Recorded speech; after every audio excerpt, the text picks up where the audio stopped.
Hi, good morning and welcome to the Josefa Salinas Show. I'm Josefa Salinas and it is my absolute pleasure to be here with you.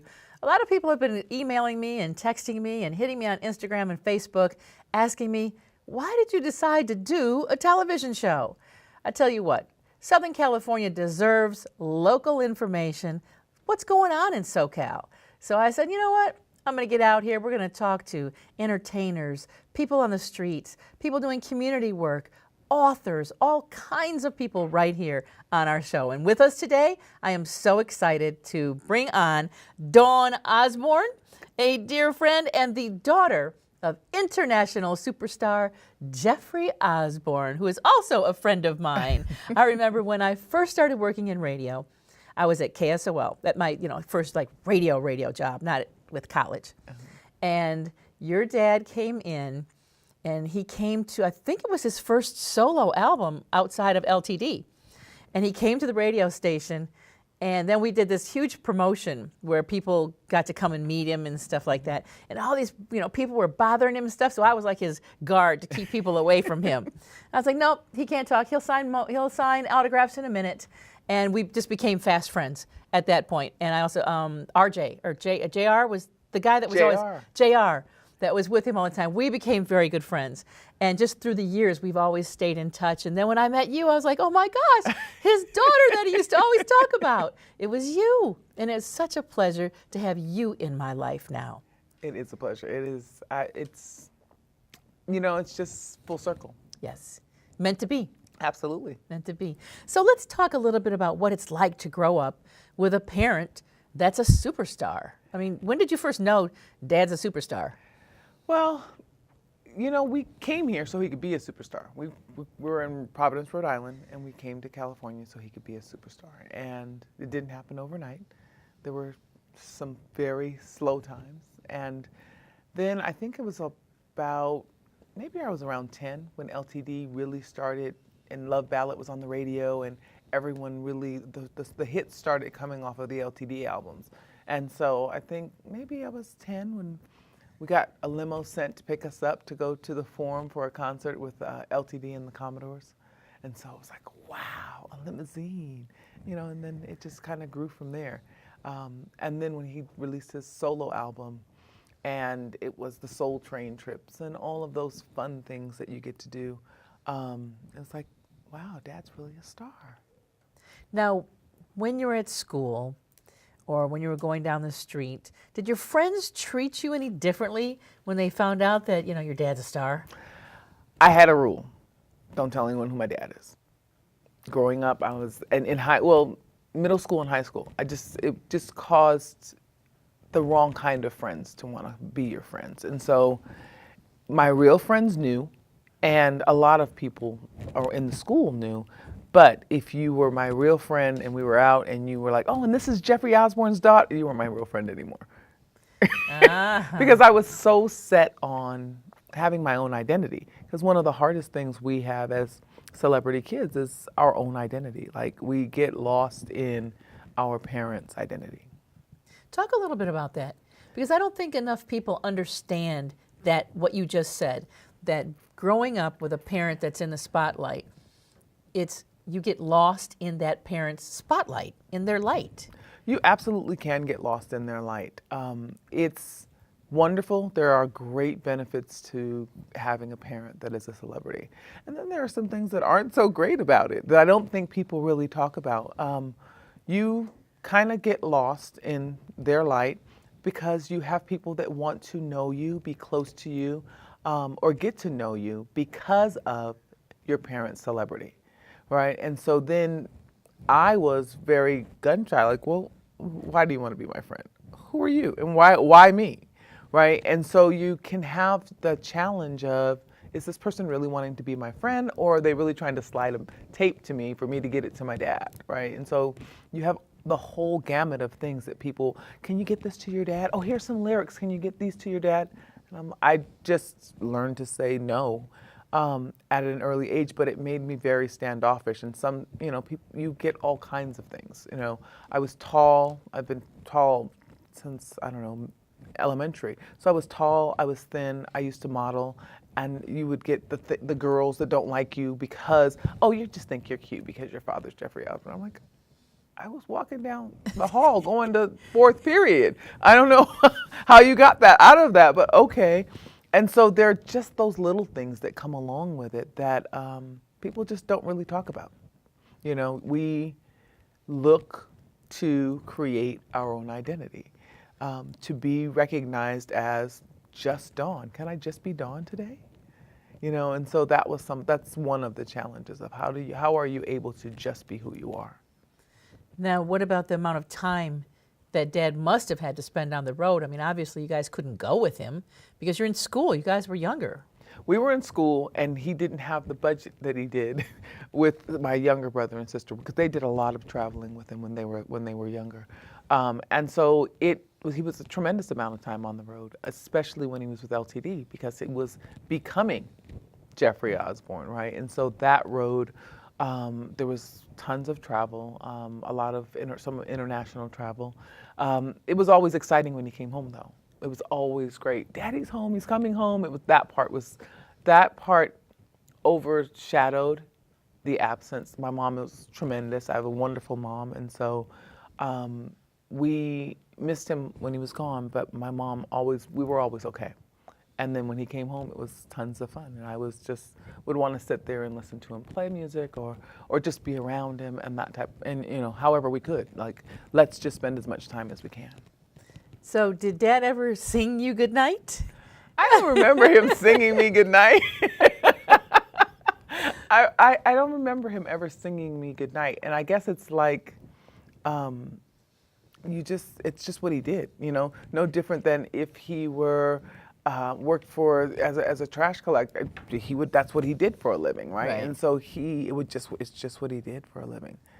My dad is as you know, he's a very ordinary guy. He's a very he's not pretentious. He's not pretentious. Yeah. It's not a superstar, don't talk to me type of thing. So much so that it became, when you just wanted to have that talk with Dad and you guys go out for lunch and you're getting ready to have that tear come down your eye and someone walks up, and my dad was like, that's why we're here. And we would always stop for his fans. I mean, he's very, very approachable and very, very much a people person. And so some of that I loved and hated all at the same time because I just want my dad. Can I, you know, after a while, as his success grew, we couldn't just go out. You know, there was always someone coming up. There was always someone wanting an autograph. And as much as it was fantastic, as much as it was, can I just have my dad for a couple of hours? We're not stuck in the house? Can we just do something normal like normal people do? And that gets a little difficult sometimes. But it's, you know, it's the price of stardom, and it's something that we just understood. When we're out, someone approaches, autographs happen, and we are respectful, kind, and it's what we do. Right. I have to tell you, I had your dad on an interview maybe 4 years ago, and we're doing an interview because, you know, we're old friends, so we had lots of stuff to talk about and chop up. And at the end, I said, okay, well, I ask everyone who can sing to please sing something a cappella. Mm-hmm. And he looked at me and he said, I've never done that. And I said, well, now's a good time. And he just kind of went, you know how he does. Right. And then he just belted out, I think it was it either On the Wings of Love or We're Going All the Way, one of the two, just, you know, sang some of it. Mm-hmm. And of course it was beautiful because he has a stunning voice with no instruments. And then when he got done, he just started cracking up. He goes, I have never done that in a radio interview before. But that just speaks volumes about your dad and the right. kind of guy that he is. And a lot of that has rubbed off on you because that's just the kind of person that I have known you to be, so gracious and so giving. So it's going to be fun to talk about where you went after that, like after you grew up and went out into the world, who you've become and who you hope to be. So that's what we're going to talk about next. Yeah, those are awfully big shoes to fill, is what I will say, because my dad is a remarkable man. And so are you. So we'll be talking with more about Dawn Osborne and where she's going and where she hopes to be right here on the Josefa Salinas Show.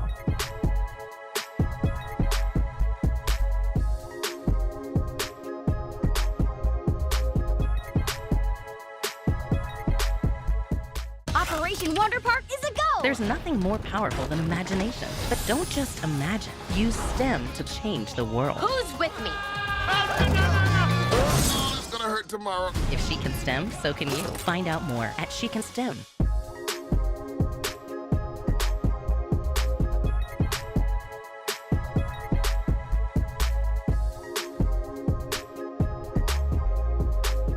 Oh, we are back, the Josefa Salinas Show. Welcome. I am so excited to have with us today. I'm going to say it just one more time. Dawn Osborne, Jeffrey Osborne's daughter, but we have left that in the past. Now she is just Dawn and doing amazing things. When I met you, I think the first time we met was when you were working with the Stop the Violence Foundation, right? Yes, absolutely. And doing incredible work in the community. So you've gone from being a celebrity's daughter to this amazing work in the community. Let's talk about that transition. I came into the community working with a friend of mine who was a TV and film agent, and so I was bringing Hollywood to the inner city. I think the first celebrity we brought to the inner city was Master P, and so we brought him to meet with the kids and everything else. Well, that was wonderful, and then I fell in love with the program. I thought, these kids are precious. They just need exposure. They just need opportunity. So I started working with the organization, and I started writing. I had learned to write grants prior to. I have had this love-hate dance that I do with entertainment. Like, I'm in entertainment, and then I run as far away from it as I can. Because growing up, Jeffrey is what I'll call. I fondly call it growing up, Jeffrey. You deal with Hollywood on so many different levels, and it can be a wonderful place to work, but it's very pretentious. So the pretentiousness of Hollywood just doesn't fit with me. I'm just a regular old girl that just really loves people, and the pretension just never works. So I'll dabble in Hollywood, and then I'll run far away from it. And so the community-based working just spoke to my spirit. To be able to open the eyes or expose a young lady to opportunities just delighted me. You know, when I was working with Stop the Violence, we were working with some kids in the Pueblos, which is one of the housing projects, and we took them to the beach, and they had never been to the beach. That baffled me. Wow. Because they're on Imperial Highway. If you go straight down Imperial, one bus all the way to the end, you're at Dockweiler Beach. Right. And they had never done that because they never go outside of the 4 blocks or a mile or so of their home environment. And so at that point, I just pledged to creating opportunities for exposure to children in the inner city. And I've been there ever since. So in doing that, I know that there were several programs that were real dear to your heart. One of them was, I think it was mothers of children who had been murdered. Exactly. We had a program called Mother to Mother, and it was for mothers who had lost their children to violence, either gang violence, gun violence, whatever have you. And with that organization, we were doing a press conference, and I found that there was a mother there that had lost her child, and there was another mother, and she was the only one that could console her. So I decided to bring the mothers together and create like a peer buddy system where as you're dealing with your pain, I can tell you kind of my experience, and I can't tell you what to expect, but I can share my experience. And it created such a loving group of mothers that they bonded together, and we really did affect some change. We went into the police stations. We were able to talk to the detectives because they had become desensitized handling cases over and over again. And so the mothers, hearing from the mothers, enabled them to re-engage with their work on another level. We worked with gang-involved youth. We had the mothers tell them the stories of what that activity caused and the loss and the pain. And we had hardcore gang members in tears and just pledging to not be active in gangs anymore because they saw the pain of a mother that had lost their child, and it made them think of their mothers. Wow, now see, that's making quite a difference. And how long did you stay with this program? And I think if I remember correctly, you kind of started helping a lot of people with grants and finding funding for various programs within the community. So a clear passion for the community. I was with Stop the Violence until 2005, and then after that, I started working with multiple organizations. And since then, I probably average about 12 or $15 million in funded grants a year that I've been able to bring into the community. So I work as an independent consultant working with nonprofit organizations because I always fight for the underdog, and there's so many small to mid-sized nonprofit organizations that can't afford a full-time development person and can't afford real staff to be able to write the kind of grants that really get funded. So I decided to use my pen to save the day because I do not have the capacity to do the actual work because I want to take all the children home with me. It's like, you can come home with me. Oh, no, you can come home with me. Oh, no, we can fix that. Come to my house. And so that wasn't going to work. My children were just like, Mom, really? You can't bring every kid home. Okay, so I won't do direct service anymore. I'll just go get the money so that everybody else can do direct service. So talk to me a little bit about some of the problems that nonprofits have. Give me the top 3 things that nonprofits do wrong. Well, they don't solicit funding. They may get one grant and become complacent, and then that funding goes away and they end up having to close. They don't know, they're inexperienced in using budgets from public dollars. And they don't necessarily know the compliance laws of nonprofit organizations or even governance because 7 times out of 10, a nonprofit organization is started by someone who has a passion or who has experienced the loss in one way or another and wants to fix that. And so they start something within that cause, but they don't really understand how to run a nonprofit organization. And so they're oftentimes out of compliance. And that's the next phase of what I started doing was really assisting the executive directors, coaching them to creating solid businesses so that if I go and get you $1 million, we don't all go to jail because you didn't know how to use that money. Right, I come back and go, Ms. Osborne, you wrote this grant, so. Exactly. So I really began assisting them staying in compliance, doing their reporting because their reporting skills weren't. And you know, a lot of people have a passion, they want to do the service, but paperwork isn't a strength. And so I create systems. Let's create the system so that you can have staff do A, B, C, and D, stay in compliance with the grant, and be able to get funded again so you can continue to do the good work in the community. Now, I had a friend who teaches nonprofit, and he said, if it's your passion, it's a hobby. He goes, you have to look at it as a passion and a business. The running a nonprofit is a business. And I think a big misconception that the community has is that a nonprofit can't make money. And I tell people all the time, well, hospitals, many of them are nonprofits. Universities are nonprofits. Don't you think they make a lot of money? And they'll go, well, you know, I never really looked at it like that.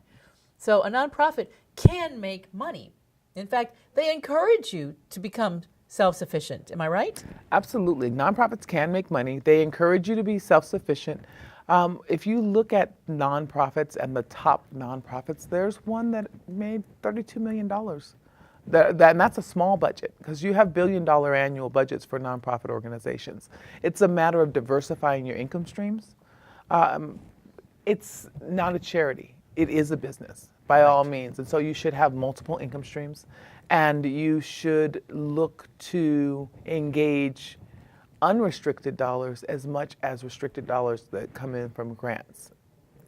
Well, we're going to continue talking with you because you have transformed to become a life coach now, kind of leaving the nonprofit sector a little bit behind and coaching people's lives. And that's where we're going next with life coach Dawn right here on the Josefa Salinas Show.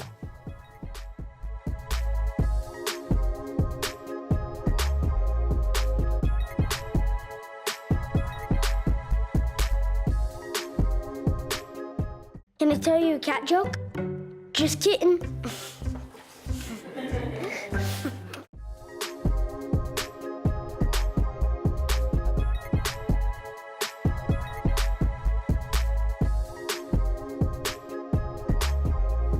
Welcome back. I'm Josefa Salinas. With me today, Dawn Osborne. But we just like to call her Dawn because she's in the light of being Dawn. And she has transformed herself from being the daughter of a superstar to a nonprofit guru, is what we like to call her, to now a life coach. So Dawn, talk to me about that transition, because it just, when you talk about this now, you light up.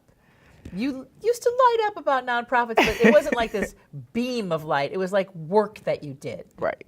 Now when you talk about your work of being a life coach, your face lights up, your whole body lights up. Well, there's a huge difference. I think the difference is with the nonprofits, I'm providing a service and they are able to touch the people. With the life coaching, I am able to actually touch people and change lives individually and in small groups. And so I think my gifts are able to speak through. My gifts have always worked with the nonprofit organizations because I listen to the challenge or problem, and then I would translate that into words on paper that would raise millions of dollars to affect change. When I started with the executive directors who didn't know how to run their organizations, we started unpacking what's the challenge you're having here with turning this into running it like a business. A lot of times their challenge was that their life was out of order. And so we would start putting those pieces back together.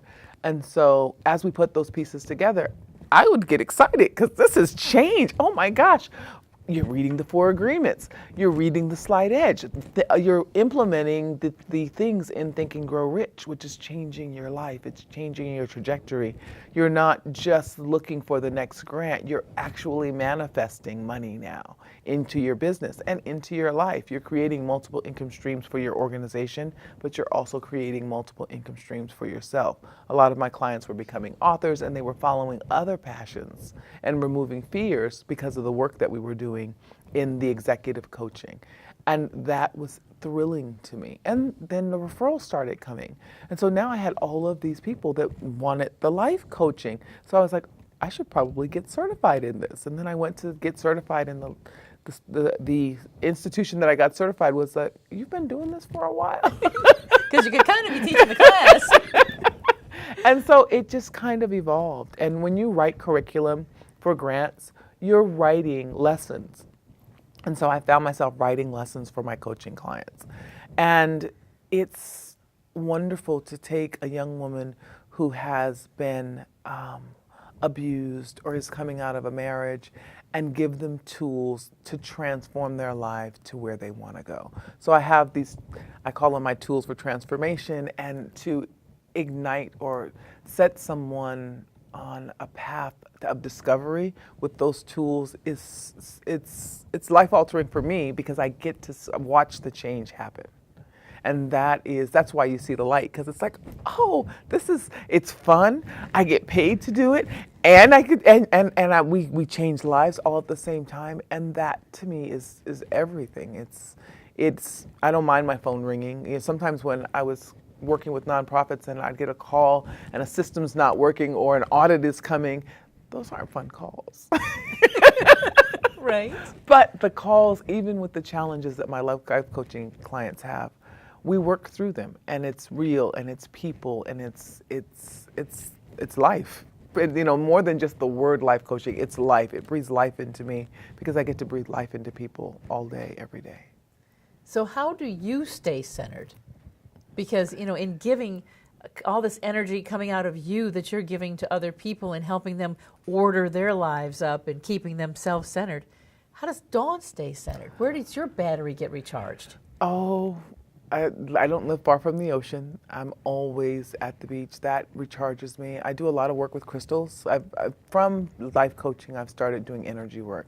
And so I use healing crystals, and so that works for me. And meditation is everything, And being able to do the life coaching and consult with my nonprofit organizations, it gives me the time to push pause, which I don't think people do, right? And so I do sunrise sessions with clients, and we call it At Dawn with Dawn, right? And in those sessions, it's really about breathing and pushing pause, but setting your day with the intention of pushing pause throughout the day.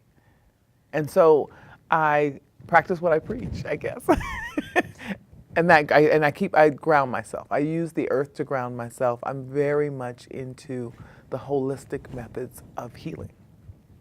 So how does one push pause in a busy day? Because I know I can hear out in the audience, I can hear them going, yeah, right, she doesn't understand. I have kids, I have to work, I have to cook, and then my husband comes home. So how does one find time to push pause in a life like that? You make time.